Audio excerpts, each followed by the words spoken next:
I'm alive and perfectly well. So how did I suddenly become the dead ex my toxic ex-girlfriend could never get over? Not only did she call off her wedding, she turned the ceremony into a memorial service for me on the spot, and even declared that she would remain a widow for the rest of her life.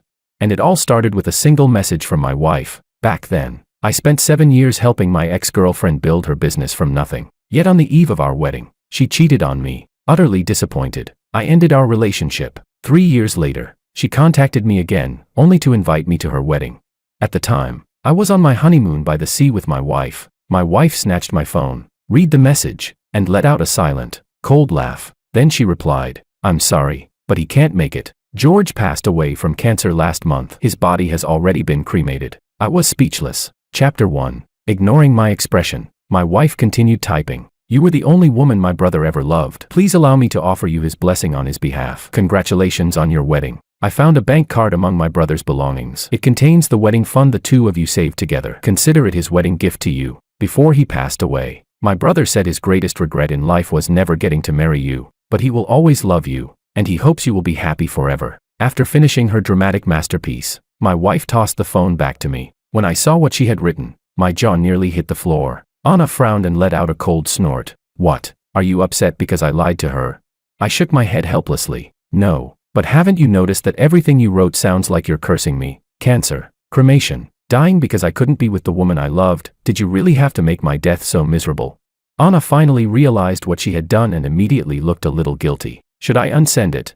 I put my phone away. "Forget it. It doesn't matter. Had it not been for that message, I would have almost forgotten Willow even existed. After all, our breakup had been anything but pleasant. Willow and I had been together for 7 years. We went from college students to successfully building a company together. I thought we would eventually walk down the aisle, but on an otherwise ordinary day, I found proof that Willow was cheating on me. Devastated, I confronted her. All I got in return was a single, indifferent word. I got bored. Only later did I learn that the man she had cheated with was her first love from her youth. As for me, I had merely been a convenient stand-in, a distraction she used to fill the void left by the men she could never have. I was completely disillusioned. I didn't argue or cling to her. I simply ended the relationship. We had not seen each other since. I had no idea what Willow hoped to accomplish by sending me that invitation today. Was she trying to show off?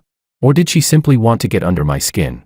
But none of it mattered anymore. Whether it was love or hatred, 3 years was more than enough time to wash it all away. I became lost in thought and unconsciously let out a sigh. Anna assumed I was still angry about what she had done. She poked my wrist. "Hey, don't be mad. I'll apologize to her." "What?" I snapped out of my thoughts. "Apologize for what?" Anna glanced at my phone, realizing what she meant. I smiled. "It's really fine." Anna still didn't believe me. "Then why do you look so upset?" "It has nothing to do with you. I was just remembering something unpleasant." "Oh," Anna replied. Right in front of her, I blocked Willow and deleted her contact information. "I forgot to do it before." Anna blinked, but she still looked a little uneasy. So I teased her to change the subject. "You were in such a hurry to grab my phone just now. Don't tell me you were afraid I'd actually attend the wedding because you were jealous." "Bah, who's jealous?" Anna finally returned to her usual lively self. She sprang to her feet and snapped, "George, you narcissist." Then she turned and headed toward our beach house. Anna walked across the sand, her feet sinking unevenly with every step. Under the setting sun, the tips of her pale ears were strikingly red. Secretly delighted, I followed her back in an excellent mood. Chapter 2. After showering, I stepped out of the bathroom. Anna was already lying in bed with her back to me. I dried my hair and lay down on the other side of the king-sized bed. There was enough space between us to fit an entire convenience store. Anna and I had entered into a marriage arranged by our families, but that didn't mean there had been no emotional connection between us at all. 3 years ago, after breaking up with Willow, I spent a long time wallowing in misery. My parents had never approved of my relationship with Willow. They said she had never truly loved me, but I refused to believe them. I stayed by Willow's side for 7 years, helping her build her business from the ground up and giving her everything I had. In the end, I still lost everything. To take my mind off the breakup, my parents introduced me to the daughter of an old family friend. Our families were doing business together at the time, so it would have been awkward to refuse. I agreed to meet her. Anna was a very cool, straightforward woman. The first time we met, she immediately told me that her parents had forced her to come and that she had no interest in me. I told her I understood. Then I told her everything that had happened between Willow and me. Anna expressed her deepest sympathy. As a result, spending time together turned out to be unexpectedly easy and enjoyable. After meeting her several more times, I discovered that Anna was full of wild and imaginative ideas. Following her around on her spontaneous adventures was incredibly entertaining. Little by little, I forgot about my painful history with Willow. So when my parents suggested that Anna and I get married, I agreed without much hesitation. The wedding took place as planned. To be honest, I had never quite understood how Anna truly felt. Had her parents forced her to marry me? Or had she agreed willingly? It wasn't until today, when she snatched my phone and angrily replied to Willow, that I finally became somewhat certain. She must have married me willingly. The soft rustling of fabric sounded beside me. Anna turned over to face me. In the faint light, I looked into her eyes and asked, "What's wrong?" Anna paused before saying my name. "George, we're married." "Yeah, so no matter what happens, you're not allowed to cheat on me. Otherwise, I swear I'll make you regret it." I froze. Before I could respond, Anna rolled over again and turned her back to me. I watched her curl herself into a ball and realized that Willow's message was still bothering her. Something stirred in my heart. I moved closer, wrapped my arms around her from behind, and said, "I know I won't." We had almost never been this physically intimate before. Anna's body stiffened for a moment, but she soon relaxed. She said nothing, though her breathing gradually became much calmer. That night, we fell asleep in each other's arms. Chapter 3. The next morning, before dawn, my phone began vibrating non-stop. I jolted awake, glanced at Anna, who was still sleeping, then quietly got out of bed and slipped out of the room. "Hello," I answered impatiently. The moment David heard my voice, he let out a sigh of relief. "George, I knew you weren't dead." I had no idea what he was talking about. Before I could ask, David launched into a long explanation. Apparently, Willow had completely lost it. Not only had she destroyed the half-finished wedding venue, but she had also gone around telling everyone that I was dead. She was frantically trying to find out where my ashes had been buried. You should have seen her. She looked absolutely devastated. For a second, even I thought something had really happened to you. So I called to make sure. David clicked his tongue in amazement. Then he asked me what the hell was going on. I told him what had happened yesterday and sent him a screenshot of Anna's reply. After reading it, David exclaimed, "Holy shit, that was savage. She didn't just break Willow's heart, she completely destroyed her. No wonder Willow went insane. If that happened to me, I'd regret it for the rest of my life." I didn't respond. What I couldn't understand was why Willow had reacted so strongly. She had abandoned me without the slightest hesitation back then. Now that she had heard the news of my death, why was she suddenly pretending to be so deeply in love? I could still vaguely remember the look in her eyes when she told me she was bored with me, cold and disgusted, as though I were some filthy thing clinging to her that she couldn't wait to scrape off. After our breakup, I had carefully thought back on our relationship. Willow had always treated me with indifference. Late birthday wishes, forgotten anniversaries, and every time I got sick, she only remembered to ask how I was feeling after I had already recovered. There had been countless moments like that, but I hadn't thought much of them at the time. After all, she treated everyone else the same way. I had assumed she was simply distant by nature. That was until I saw her with the men she truly loved. Her eyes curved whenever she smiled, and the tenderness and affection in them seemed ready to spill over. That was when I finally understood. Willow wasn't naturally cold. She simply had never cared about me, and in that moment, I truly let her go. "George, what are you thinking?" "What do you mean?" David sounded anxious. "I mean Willow. You still had her contact information saved. Don't tell me you still have feelings for her." He didn't finish the sentence, but I understood. "You're overthinking it." The fact that I hadn't deleted Willow's contact information was purely an accident. The account I was using now was one of my many secondary accounts. My main account had become unusable because it was flooded with too many messages. The contacts on this account were a complete mess, and I had never bothered sorting through them. I hadn't expected Willow to be among them, but it wasn't that surprising. Back then, I had nearly 800 alternate accounts. To make sure I never missed a single message from Willow, I had added her on every one of them. When David heard the explanation, he finally relaxed. Before hanging up, he hesitated. "What should we do if Willow asks us about you?" "Don't hide anything. Whether I was dead or alive was easy enough to verify. Besides, there was nothing to hide. It wasn't like I had done anything shameful." Chapter 4. Our honeymoon soon came to an end. Anna and I had traveled to many places together, and our relationship deepened rapidly. Then Anna was suddenly called away on a business trip to France, so we parted ways at the airport. "I'll come find you as soon as I'm done." After saying that, she quickly kissed me on the cheek, then immediately turned and hurried toward the gate with her assistant. I stood there grinning foolishly as I touched my cheek, then I boarded my flight home. After landing, I left through the VIP passage. The driver who was supposed to be waiting outside was nowhere to be seen. Instead, a row of black cars stood there. Willow was watching me from a short distance away. After 3 years apart, Her appearance hadn't changed much, but she seemed calmer and more reserved than before. At that moment, however, her eyes were bloodshot as she stared at me intensely. She looked as though she wanted to tear me limb from limb. Yet there was also a complicated joy in her gaze, as if she had recovered something she had thought was lost forever.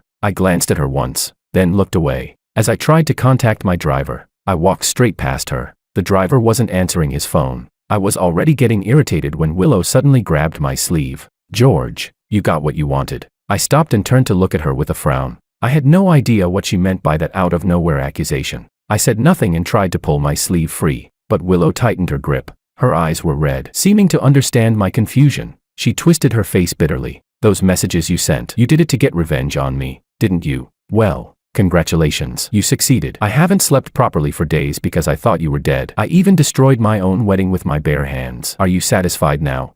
My frown deepened as she spoke, but I waited until she finished before replying. "You're overthinking it. I wasn't trying to get revenge on you. Those messages were an accident." Willow clearly didn't believe me. What kind of accident involves typing out that much? "It has nothing to do with you." I had no desire to explain myself, so I turned to leave. Willow's expression hardened, and she ordered her men to drag me into one of the cars. That made me furious. I broke free and shouted, "Willow, what the hell are you doing?" Willow looked at me with a cold smile. "Isn't this exactly what you wanted? You ruined my wedding because you wanted us to get back together, didn't you?" Holy shit. I was stunned by how delusional she was. How had I never noticed before that she was such a narcissist? After a moment, I took a deep breath and looked at her. "Willow, you really are imagining things. First, you were the one who contacted me. Second, I already explained that those messages were sent by accident. Third, I'm married now, and I'm no longer interested in you." For a moment, Willow's expression went completely blank. She stared at me in disbelief. "You're married?" Before I could answer, she suddenly seized my shoulders. Her manicured nails dug painfully into my skin. I removed her hands, my expression calm. "Why would I need to lie to you?"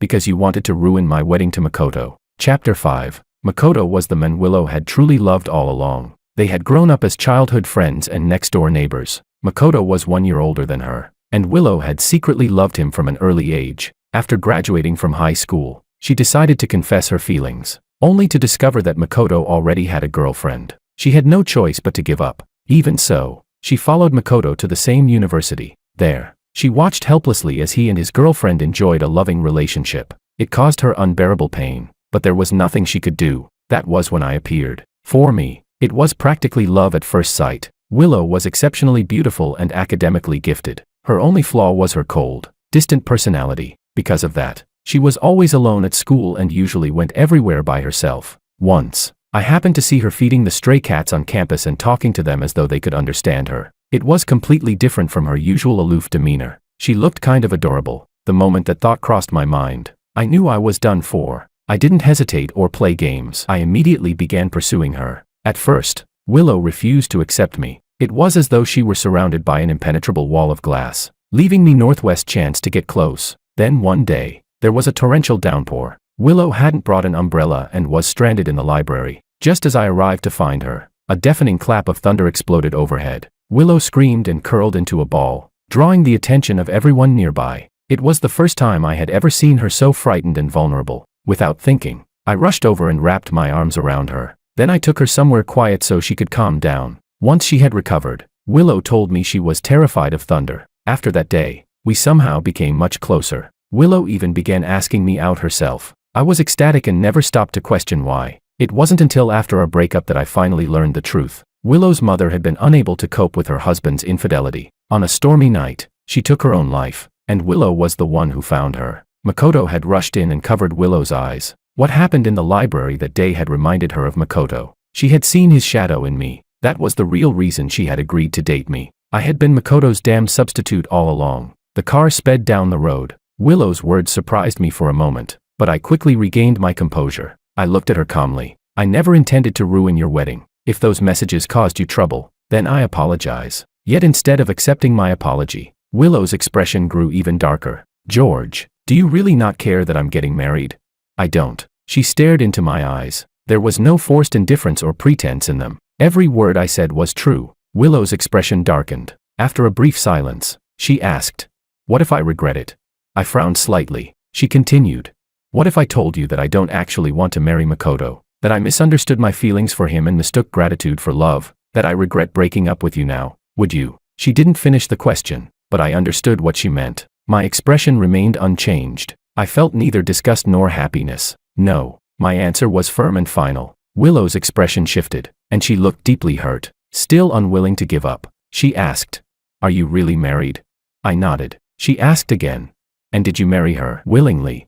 I nodded once more. Willow lowered her head and clenched her hands tightly. I couldn't see her expression, nor did I care to find out. Willow and I had ended a long time ago. Whatever she thought or felt had nothing to do with me anymore. I checked the time and pointed toward the intersection ahead. "I'll get out there." Willow said nothing, but when we reached the intersection, she told the driver to stop. I hailed a taxi by the side of the road. Even as I left, I could still feel Willow's gaze fixed on my back. Chapter 6. Anna returned a week later. The moment she walked through the door, she threw her arms around me. We kissed naturally, both of us filled with the joy of reuniting after a brief separation. Only after a moment did Anna seem to realize what she had done and become a little shy. She cleared her throat. "Guess who I just saw?" "Who?" "Willow." My movements paused, and I turned to look at her. Anna gave me a teasing look. "She's downstairs. Don't you think you owe me an explanation?" I smiled and led her over to the sofa by the hand. I really admired Anna's personality. Whenever something bothered her, she addressed it directly instead of bottling it up. That saved us from a great deal of misunderstanding and suspicion. I told her what had happened at the airport. Anna rubbed her chin thoughtfully. "It looks like Willow still has feelings for you." I raised an eyebrow but said nothing. "Why aren't you reacting?" Anna asked. "How am I supposed to react?"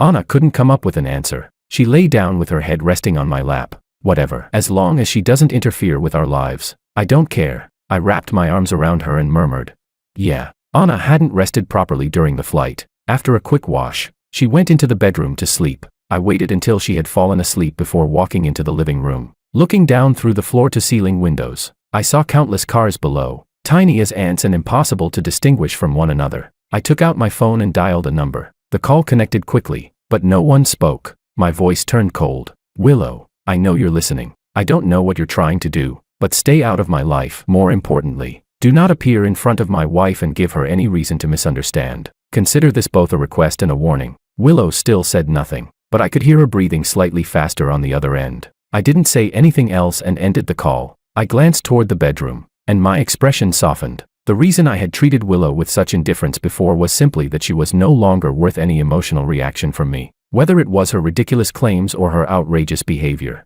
I had viewed it all as nothing more than a performance, but I would not allow her to disrupt my life, especially not when it came to Anna. Chapter 7. The next day, I went to the office. I didn't see Willow's car downstairs, which put my mind somewhat at ease. Over the past 2 years, my parents had decided to enjoy their retirement and gradually handed the family business over to me. Between the wedding and the honeymoon, I had been away from the company for nearly a month. Fortunately, the highly paid secretary I had hired was extremely capable. By the time all the work reports reached me, they had already been organized and condensed into the simplest possible form. "Sir, you have a meeting this morning to discuss a potential partnership." My secretary handed me a file. After reviewing it, I got up and headed to the conference room. I arrived a little late, and the other party was already seated. "My apologies for..." My voice faltered. I hadn't expected the representative from the prospective partner company to be Willow. Willow's company specialized in cutting-edge technology, while my current project involved a personal care brand. The two industries had little to do with each other. As for why Willow had gone out of her way to get involved, I could more or less guess. Keeping my expression neutral, I took my seat. After both sides shook hands, the discussion began. Willow showed no unusual emotion. However, when we finalized the agreement, she voluntarily offered us more favorable terms. I accepted without hesitation. Whatever her motives were, only a fool would turn down easy money. After the meeting, I returned to my office. Not long afterward, my secretary knocked and came in. "Sir, Ms. Lou would like to see you." I agreed. When Willow entered, I was chatting with Anna. She had said she was going to cook dinner herself tonight and reminded me to come home on time. I replied with a sticker of a kitten hurrying home. "George." Willow called my name. I put away my phone and gestured for her to sit on the sofa. She looked at me with a complicated expression. I broke the silence first. "Thank you for offering such favorable terms during the meeting. There's no need to thank me. It's something I owed you from back then. When we broke up, I had wanted to cut all ties as quickly as possible, so I sold my shares to Willow for far less than they were worth. That instantly made her the company's largest shareholder, even based on the company's valuation at the time. The concessions she had just made did not amount to even 1/10 of what I had lost. That was one reason I could accept her offer with a clear conscience. When I remained silent, Willow continued. I was the one who wronged you back then. Do you still hate me?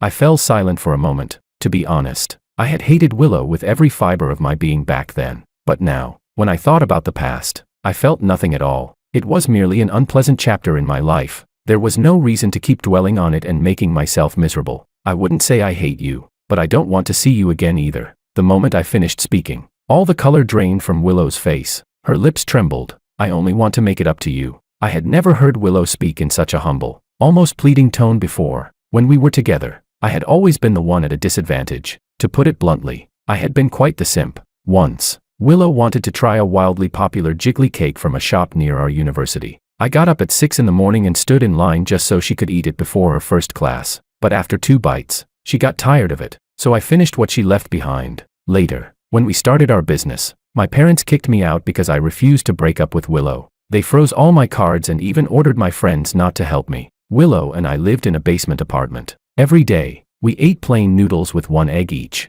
I had never endured that kind of hardship in my entire life. Yet instead of complaining, I had actually been happy. After our breakup, I got drunk and told David about it. He mocked me for being a hopelessly love-blind idiot. But I had never regretted loving her so deeply. In my view, when you loved someone, you should give them everything without holding back. Unfortunately, I had simply given my love to the wrong person. I looked at Willow. I had no idea what had gotten into her. She had suddenly abandoned the man she claimed was her true love and decided she wanted her ex back. But I didn't care. I spoke calmly. Then please stop appearing in front of me. After that, everything between us will be settled. Chapter 8. The next time I saw Willow was at a birthday banquet half a month later. People usually attended events like this with their partners. Anna happened to be free, so she came with me. Shortly after we entered and exchanged a few greetings, I caught sight of Willow from the corner of my eye. She had brought a man with her, but he wasn't Makoto. He was very young and looked vaguely like some up-and-coming actor. I couldn't help feeling puzzled. Had Willow and Makoto really broken up?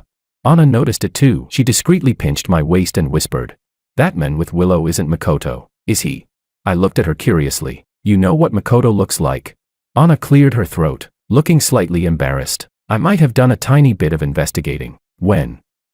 Before our wedding. Anna widened her eyes, trying to make herself appear more assertive. "Even though you personally told me everything about you and Willow, you used to love her so much. Since we were going to get married, of course I had to investigate everything thoroughly to avoid any future misunderstandings." Her voice grew quieter as she spoke until it became a mumble. She apparently felt a little ashamed of investigating someone behind their back. I didn't mind at all. In fact, I was delighted. The fact that Anna had done that proved she had already cared about me before we got married. So it turned out our feelings had been mutual after all. I took her hand and kissed the back of it. "It's fine. I'm actually pretty happy about it." Anna was startled by my action. She glanced around nervously, but made no attempt to pull her hand away. Mrs. Liu and his wife certainly seemed deeply in love. Hearing the voice, I turned around. To my surprise, it was the young actor who had come with Willow. Smiling brightly, he raised his glass to us. "I heard the two of you are newlyweds. I wish you a lifetime of happiness." The moment he finished speaking, instead of anyone joining in,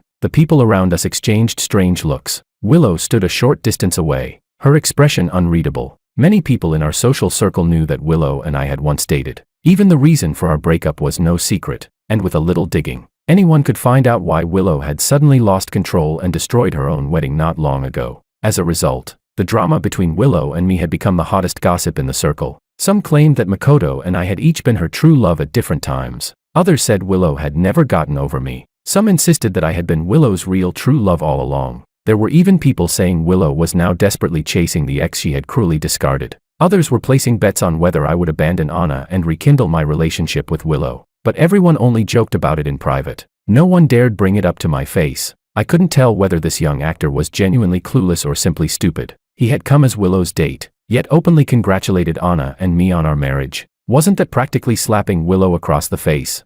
Everyone wore a different expression as they waited to see how I would respond. I remained silent. Willow showed no intention of rescuing him from the awkward situation either. The young actor finally realized something was wrong and looked nervous and confused. At that moment, Anna reached out and accepted the glass. She smiled lightly. "Thank you." Then she took a small sip. "I have a director friend who's currently developing a TV adaptation of a popular novel. I think there's a supporting role that might suit you. You should audition for it." The young actor's face immediately lit up. Thank you, Mrs. Liu.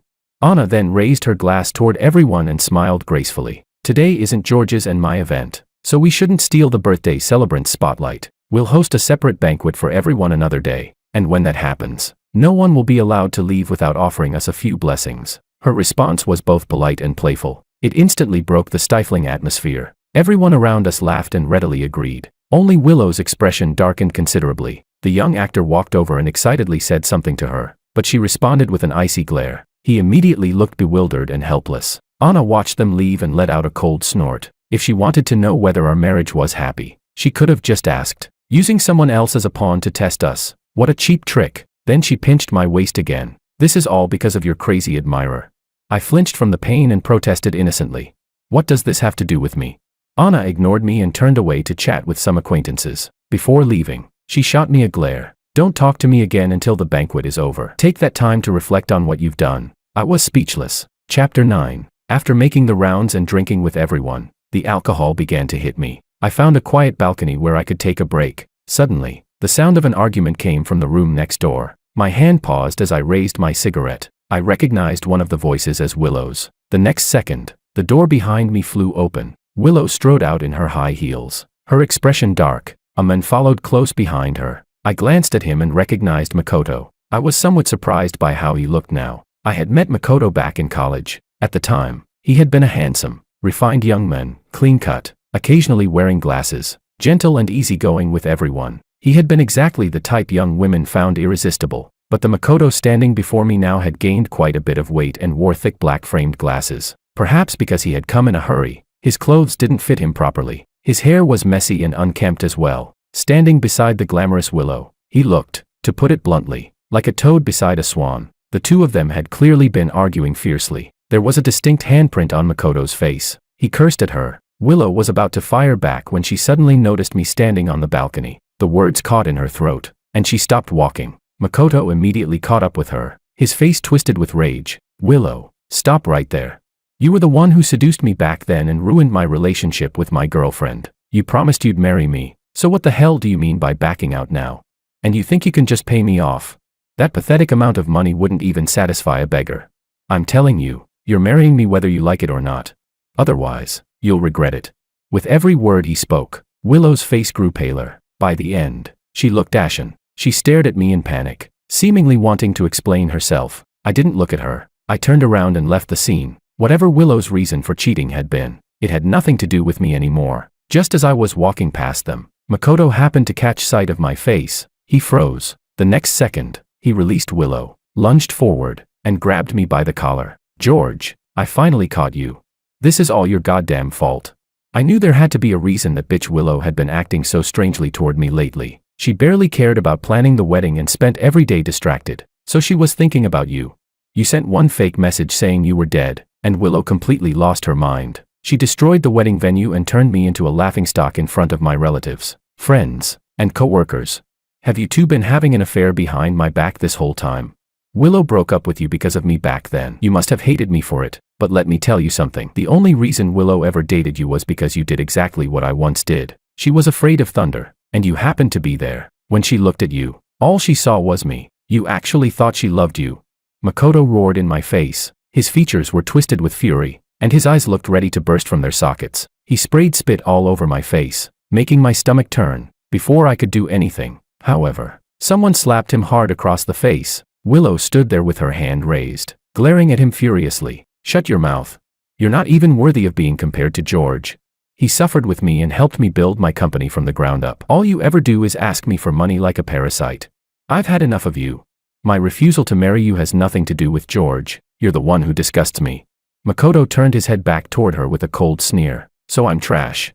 Then what does that make you, when you were the one who crawled into my bed? Pathetic. And now I disgust you. You certainly sounded sweet enough back then, calling me Darling Mako every chance you got. Chapter 10. Makoto's words struck Willow where it hurt most. Her expression turned unbearably ugly. I watched the two of them tear each other apart and nearly laughed. Just how much had Willow once loved Makoto? Every year, she started preparing his birthday gift more than 2 weeks in advance. Whenever Makoto got sick, she fussed over him like an overprotective mother. Whenever he argued with his girlfriend, Willow swallowed her own heartbreak and comforted the girl. She had even become fairly good friends with her. And Makoto? Despite already having a girlfriend, he shamelessly accepted everything another woman did for him. Then he dressed it up with the excuse that they were like brother and sister. His girlfriend and I had both been pathetic fools, too blind to notice the inappropriate intimacy and obvious chemistry between them. But now, I looked at the way Willow stared at Makoto. It was exactly the same way she had looked at me when we broke up. Disgusted, irritated, and cold. It turned out that once the person she had longed for finally became hers, he was nothing more than a faded old dream. Now, I was grateful Willow and I had broken up. She had always been selfish and cold-hearted. Willow noticed the look in my eyes and immediately panicked. She reached for my arm. George, let me explain. It's not what you think. I immediately dodged her touch. The disgust on my face made her go deathly pale. There's no need to explain. I don't want to hear it. I'm not thinking anything. This is between the two of you and has nothing to do with me. I already told you that there's nothing left between us. Makoto burst out laughing beside us. See that, Willow? You're throwing yourself at him, and he still doesn't want you. You're pathetic. You only want the men who don't want you. You were like that with me, and now you're doing the same thing with George. What the hell is wrong with you? He doubled over laughing like a madman. I had no interest in watching the farce any longer. I tugged my sleeve straight and turned to leave. Willow grabbed my hand. Her eyes red. She pleaded. George, I know I was wrong. I've been thinking about you for the past 3 years. I was just too proud to come looking for you. Please give me another chance. Don't leave me. I'm begging you. I truly can't live without you. As she spoke, she suddenly leaned in to kiss me. I reacted quickly and shoved her away. Willow, what the hell is wrong with you? After being harassed again and again, I had finally reached the limit of my patience. I wiped the spot she had touched with open disgust and snapped.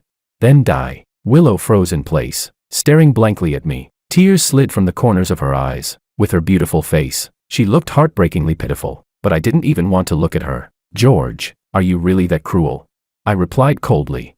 You brought this on yourself. Chapter 11. For a long time after that, I didn't see Willow again. Then Anna found out she was pregnant. Both our families were overjoyed and practically treated her like royalty. My parents even canceled their travel plans and bought a house in our residential complex. They came over every day, unable to resist fussing over Anna. Ugh, my waist has already grown by 2 centimeters. Anna sighed as she turned from side to side in front of the mirror. Both sets of parents keep feeding me nonstop. Am I going to turn into a pig before the baby is even born? Seeing how distressed she looked, I wrapped my arms around her shoulders from behind. I'll hire a nutritionist tomorrow. That way, our parents won't have to worry about your health, and you'll have a good excuse to refuse all the extra food. How does that sound?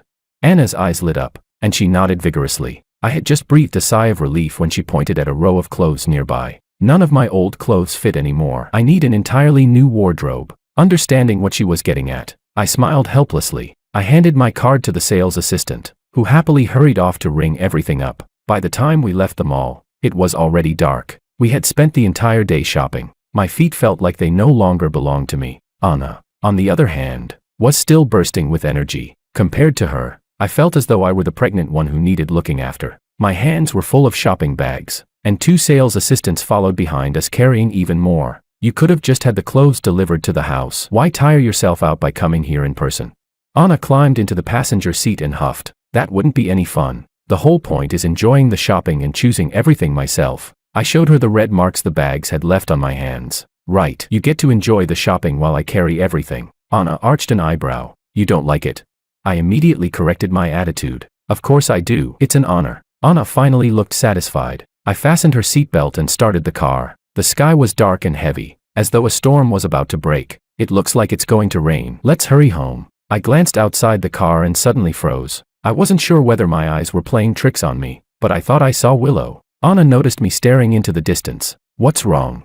I looked away. Nothing. Chapter 12. Anna was still exhausted after spending the entire day shopping. She didn't say anything, but the moment we got home, she collapsed face first onto the bed. I helped her take off her coat and said softly, "Get some rest. I'll wake you when it's time for dinner." "Okay," Anna murmured. She soon closed her eyes and fell asleep. I shut the bedroom door and walked into the living room. Dark clouds blanketed the sky outside, as though they were about to crush the entire city beneath them. I walked to the window and looked down through the glass. Although I couldn't see anything clearly, I couldn't shake the feeling that Willow was somewhere below. She had probably seen Anna and me shopping together today. A sudden chill ran through me. Had Willow been following me all this time?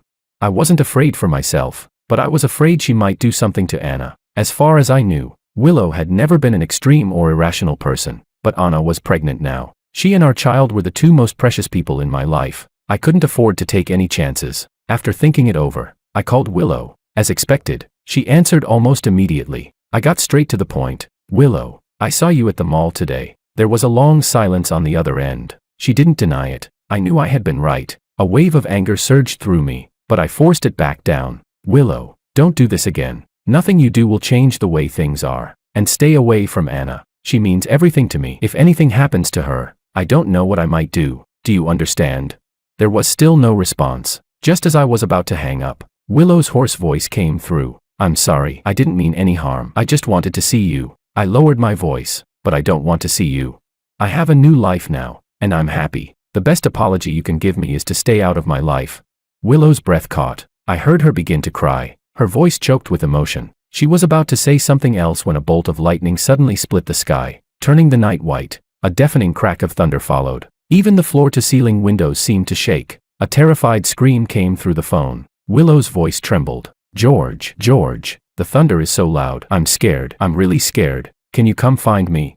Please save me. For a moment, I seemed to see the library from 10 years ago. Willow had been curled up alone in a corner. Back then, I had rushed toward her without hesitation. But now, my expression remained completely indifferent. That has nothing to do with me. I turned toward the bedroom door. My wife is afraid of thunder too. I need to stay with her. Willow fell silent. I ended the call and walked into the bedroom. Anna hadn't woken up, but in her sleep, she had instinctively wrapped the blanket more tightly around herself. I walked over, lifted the covers, and climbed into bed. Anna wrapped her arms around me, and the tension between her brows gradually eased. My phone vibrated once. A text message appeared on the screen. It came from an unknown number. There were only 2 words. I'm sorry. Goodbye. Bonus chapter. The next time I heard anything about Willow was 3 years later. I was reading a story to my daughter. She had inherited Anna's looks. Her large, round eyes made her especially adorable whenever she smiled. She reached for the book in my hands. When I refused to give it to her, she immediately looked as though she were about to cry. Helpless, I picked up a toy to distract her. Soon, the two of us were playing together, and she giggled happily as I made her laugh. Anna returned from outside looking as though she wanted to say something but didn't know how. Noticing that something was wrong, I picked up our daughter and walked over to her. Anna spoke with a complicated expression. Willow passed away. What? At first, the name didn't register. After a moment, I asked, what happened?